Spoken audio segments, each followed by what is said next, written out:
జగన్ చుట్టూ అష్టదిగ్బంధనం. వైసీపీ అధినేత జగన్ అరెస్టుపై కొన్నాళ్లుగా రాజకీయ వర్గాల్లో చర్చ జరుగుతున్న విషయం తెలిసిందే.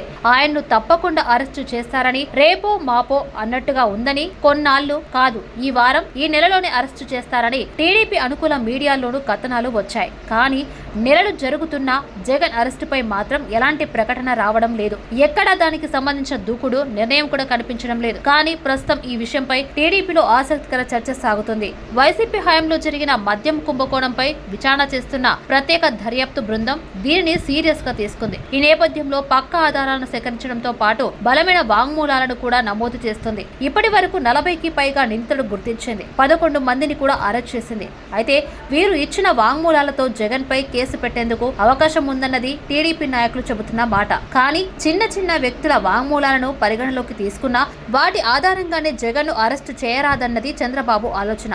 ఈ క్రమంలోనే ప్రస్తుతం రాజంపేట ఎంపీ మిథున్ రెడ్డి వ్యవహారాన్ని సెట్ అధికారులు సీరియస్ గా తీసుకున్నారు. ఈయన్ను అరెస్ట్ చేసి తద్వారా ఆయన ఇచ్చే వాంగ్మూలాన్ని కూడా పరిగణలోకి తీసుకోవాలని నిర్ణయించారు. దీనిని ఈ కేసులో ప్రధాన వాంగ్మూలంగా పరిగణిస్తున్నారు. మిథున్ రెడ్డి వాంగ్మూలం ఆధారంగా జగన్ పై చర్యలు తీసుకుంటే అది మరింత బలంగా ఉంటుందని ఇటు ప్రభుత్వం అటు అధికారులు కూడా భావిస్తున్నారు. దీనికి తోడు మరోసారి మాజీ ఎంపీ విజయసాయిరెడ్డిని కూడా విచారించనున్నారు. ఇలా మొత్తంగా అన్ని వైపుల నుంచి బలమైన ఆధారాలను సాక్ష్యాలను సేకరించిన తర్వాత జగన్ చుట్టూ అష్టదిగ్బంధనం ఏర్పాటు చేసి అప్పుడు అదుపులోకి తీసుకుంటారన్నది ఒక టాక్. మరోవైపు సాధ్యమైనంత వరకు జగన్ ఇమేజ్ ను తగ్గించి ప్రజల్లో సానుభూతి లేని సమయం చూసుకొని ఆయన్ను అరెస్ట్ చేయాలన్నది మరొక కోణంగా ఉందని చెబుతున్నారు. లేని పక్షంలో జగన్ పై సానుభూతి పెరిగే అవకాశం ఉంటుందన్నది మరో లెక్క.